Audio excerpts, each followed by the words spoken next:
Hello everyone, welcome back to another episode of our entitled people. In today's episode, Karen once followed me at airport because I was a lost child. Mr. Crass didn't pay me, so no one else would work for him either. Entitled person wants me to move my car forward so he can illegally park. Before we get started, make sure to subscribe so you will never miss a video. So let's get started. Karen once followed me at airport because I was a lost child. This probably needs context before I start. Both my parents are divorced and live in two separate states. I live with my mom and grandparents in Nashville, Tennessee, while over school breaks I visit my dad in Rochester, New York. I've flown alone since I was 5, and when I turned 13 my parents said it was okay if I travel without an escort on my layovers as long as I text them when I'm boarding when I land. Fair enough. This happened when I was 16. Now, I don't look my age and never have. There's a bad combination in my family, short genes, and a baby face. I was lucky enough to inherit both. To give you a rough image, I'm a 5 feet 0 inches foot tall girl who weighs about 125 pounds with a baby face, easy for people to mistake me as younger than I am. Well, flying was always the worst offense because I was alone. I also have bad anxiety and stutter a lot when I'm nervous, so it only adds to the age confusion more. I was coming back from New York and had a 2-hour layover in Baltimore. I decided to get some food at Chipotle. While I was eating at the food court, minding my own business and scrolling through my phone, this middle-aged, white, blonde woman with her 2 kids walked up to me. We'll just call her Karen. "Kay, hi honey, are you okay?" Yes, why ask?" "Kay, well you seem young and you're by yourself." "Oh great, here we go again." This wasn't the first time this happened, so I calmly told her that I was fine, and thanks for the concern. Well, apparently, Karen didn't like my answer. Her tone soon changed from a caring, concerned citizen to a demanding bitch. She told me I wasn't fine because I was a minor by myself and needed adult supervision to fly. She was correct about the minor part, but the supervision part was BS. I was flying Southwest, who allows anyone 12 and older to travel by themselves, but someone is still supervising you on the flight until you're 15. I did not need adult supervision to be in the airport past security alone, and I told her this. I politely asked her to leave me alone, and I understand the confusion. Karen wasn't having it. "Kay, you're lying." How?" "Kay, I have kids and I know the airport policy about minors." Clearly you don't. I've already said I'm fine, can you please leave me alone?" "Kay, no, where are your parents?" It doesn't matter." "Kay, yes it does, I need to complain to them." At this point I was getting annoyed. I didn't want to tell her about the fact my parents were divorced, but back then I saw it as the only way for her to fully understand the situation and leave me alone. Ma'am, I'm 16 years old, my mom is in Nashville waiting for me and my dad is New York. Neither of them are in this airport and they both know I'm by myself and are okay with it. I'm allowed to have a layover by myself and I'm not considered an unaccompanied minor when I'm 16 years old according to the airline. Now please leave me alone." "Kay, no, you're lying." How am I lying?" "Kay, I know you're lying because I have children. I know how rebellious they are, and you are definitely not 16 years old." I was getting mad at this point. For one, what right do you have to tell me how old I am? And secondly, your children look 7 and 5 years old, a little too young to be going through a teenage rebellion. I stood up, put my food in my bag and told her. I think I know how old I am." "Kay, where's your proof?" I took out my driver's license. Looking back I probably shouldn't have, but I was desperate for her to go away, with not only my birthday but the fact I had one in the first place signified I was 16 or older. I didn't want to show this lady my other information, so I let her see the birthday and nothing more. Karen wasn't going to swallow her pride and walk away. K, that still doesn't excuse you from walking around the airport by yourself. How do I know you aren't running away from home? I wanted to tell her that even if I was, it was none of her business. I repeated Southwest policy to her and told her that if she still didn't believe me, she could go on their website and check for herself or ask an employee.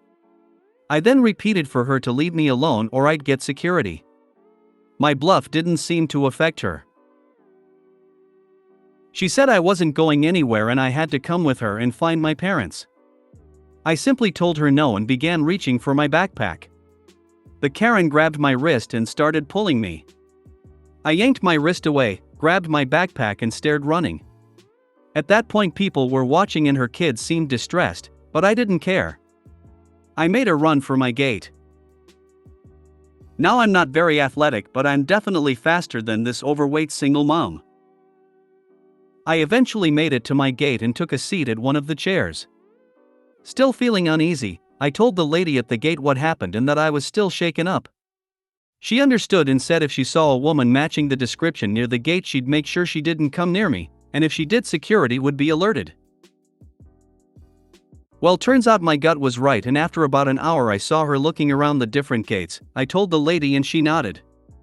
She instructed me to get behind the desk as the Karen approached. Here's basically the conversation. K, excuse me, that child behind you is not allowed to be in the airport by herself. She turned to me and asked me if I was an unaccompanied minor. I answered no. W, if she's not an unaccompanied minor, then she can be in the airport by herself. K, she's lying, she can't be 16, she showed me a fake ID. W, oh really? She turned to me and asked to see my boarding pass. I gladly handed it to her. She reviewed it and said it looked fine. She then asked to see what I showed the Karen. I handed her my driver's license that she also said looked fine. Karen demanded the woman at the desk handed me over to her so she could take me to her gate and find my parents. This scared me. I knew I wasn't going anywhere with this woman, but it didn't stop me from being scared. W, ma'am, is this girl your child? K, no. W, then I'm afraid I cannot give her to you. I can assure you she's in good hands. K, no she's not, because she's rebellious and lying. I'm clearly more qualified to take care of her considering I have children and you don't. That did it. At this point I could feel a panic attack coming on. The nice woman must have noticed this. She told the Karen that either she goes to her gate and leaves me alone or security will be called. Karen huffed and puffed, saying the front desk lady BO I didn't know her own airline policies and she'll be calling 911 for child endangerment and Southwest was going to get shut down for this. The lady at the desk only nodded. After Karen was done with her rant, she walked away before security could come. Before she left, the lady asked her name so she could file a complaint for her, an obvious lie, and she told her. We'll just keep her name as Karen. The lady at the desk offered to find her gate, inform them of what happened and made sure she didn't leave her gate to make me feel safer. I agreed and we found out her gate was in the international terminal. Knowing this woman wanted to take me to a completely different terminal, the international terminal no less, made me even more scared, but I was assured everything was going to be alright. Her gate was informed about the situation and they said that would make sure she wouldn't leave the terminal once she arrived. It made me feel a lot better. I'm 19 now and still haven't grown taller. I'm in college now and still fly by myself. I'm still a little shaken up from the whole thing, but I still fly on my own, but I make sure to carry around my ID and passport, and if anyone asked if I needed help, I'd quickly answer no and walk away. That may make me look more suspicious, but I don't care. I'd rather come across rude than have to deal with another crazy Karen. Man, this post was long. Thanks for reading all the way if you did. There is helpful and there is lunacy. This woman was not being helpful. I do hope that someone verified that the children with her were her children and that she had legal custody of them. I am glad that the employees helped you, but I wish they had done more. The local police should have had a serious fear of God talk with Karen, explaining that they are keeping a record of this event, and if she isn't local, forwarding a copy to her local agency. If she believed a child was in danger, she would have been fine contacting security herself and asking them to make sure everything was okay. Trying to force you to accompany her and pursuing you suggests her primary concern was her displeasure at you not instantly doing what she wanted and therefore being rebellious. International terminal. Grabbing what she thought was a child to take her to her parents. I think you were spotted by a child procurer. They hunt in airports, train stations, subways, for children alone, or young-looking girls for reasons. Most especially for transport to large cities or other countries. The desk agent probably saved your life. I am so very glad you are safe and okay. I was thinking similar. This sounds less like your average out-of-control Karen and more like a genuine kidnapping attempt. I'm so glad Op got away safely. Rather than risking your ID being stolen, just start screaming security, help. They'll either disappear or security will come to assist you. This isn't my mom. I don't know her. Wouldn't hurt either. The Karen grabbed my wrist and started pulling me. Help! Help! I don't know this woman. She is trying to kidnap me. Help! Help! So to everyone saying I should have screamed for help, yeah, you're right, but I was a panicked 16-year-old with a flight or fight response who didn't want to get myself into more trouble. Even though I probably wouldn't have, I was alone in an airport with no one but myself, so I was beyond panicked and didn't make the right call. I also genuinely hope her children are safe. I do want to clarify if this makes anyone feel better that I called my mom after this happened and told her about it. She told me she asked an old student of hers who lived in the area, she's a teacher and she keeps in touch with a lot of her students who graduated, about notifying the authorities in Baltimore, and she also tried herself, but I'm not sure what happened afterwards since I was never asked for a statement or anything.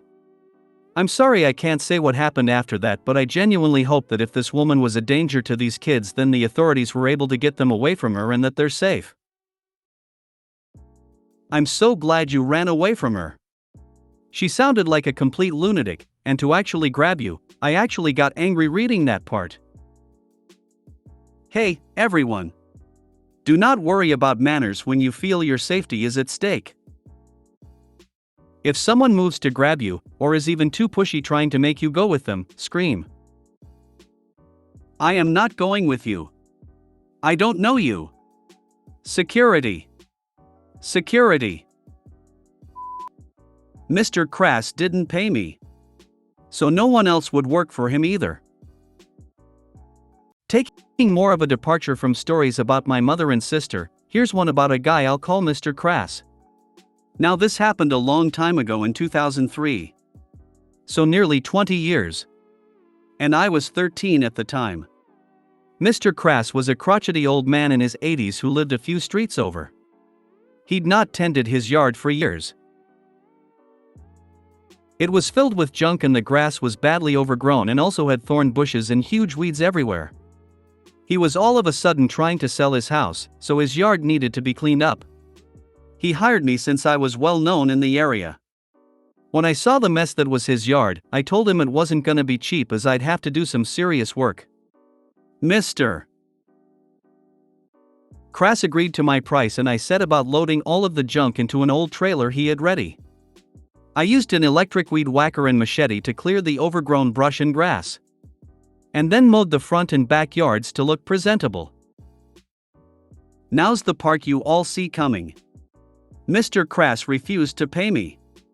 It took me all weekend to clear both his front and backyard. And he said he wasn't paying me a dime because I took too long and was trying to overcharge him. Then he called me that oh-so-typical line of snot-nosed brat and slammed his front door in my face and refused to speak with me anymore. When I told my dad what Mr. Crass had done, my dad confronted him and the old man said I was a liar. Then claimed he had paid me, and I was just trying to scam him. Even though a neighbor happened to see what went on and could attest he didn't pay me. Well, I and the neighbor who saw what happened started telling everyone in the neighborhood what Mr. Crass had done. And during the night his house and car was egged. By who we still don't know. Mr. Crass believed it was me. But I didn't do it. Then he demanded I come clean the mess up. I said he'd have to pay me for the work I'd already done first. So he balked at me and said that he could find some other sap to clean his yard for him. But I guess no one did because he didn't get help from anyone. He ended up having to repaint the front of his house because the egg had set in, and a pressure washer wasn't enough to get it out without chipping the old paint off. Mr. Kress then tried to keep from paying the painters too. And they threatened to take him to court for non-payment. So he was forced to pay. Months later his lawn became very overgrown again. And no one had bought his house. No one in the neighborhood would work for him to mow his grass either. He called me begging for me to clean up his heart again. But I said I wouldn't do jack until he paid me what he owed me. He still tried to claim he had paid me, and that I was being cruel to a hobbled old man. I said I really didn't care. If you hire someone, you pay them. I wasn't going to give him charity. Especially after what he'd done. Well, he hung up on me and kept trying to hire someone else. A professional landscaper would want several times as much as I charged. So he didn't hire one. Mr. Krass eventually did pay me. He came right to my parents' front door to surrender. And he acted like I was robbing him with every single dollar he handed over. Yes, he used as many small bills as possible. And insisted on counting them painfully slowly. When I finally got the money he owed me, I stated I also wanted payment up front to clean his yard again. Because I wasn't going to risk him refusing to pay ever again. And from then on all payments would be full and up front. He looked like a boiling tea kettle. But he didn't have a choice. He paid me and I cleaned up his yard again and even washed his car. Not that it was any help for the car. It was some rusty old thing from the 70s. And for a good portion of the time he sat on his porch to watch me and point out every little detail. So I started saying that if he didn't stop, I'd never work for him again. So he shut up. The old man died a few months later. And his house sat for a year before someone finally bought it. His elderly daughter came by and paid me to come and mow the yard a few times so the house would still look good to a potential buyer. Fine with me. That was more money in my savings. Mr. Krass wasn't the only client I ever had that gave me trouble. But he was by a mile the worst, and the only one who tried to weasel out of paying me. A few other people who hired me wanted to debate my fee. I'm not one to dicker. And they didn't really like that. But they all still paid me what they owed. And became nice repeat clients in the long run.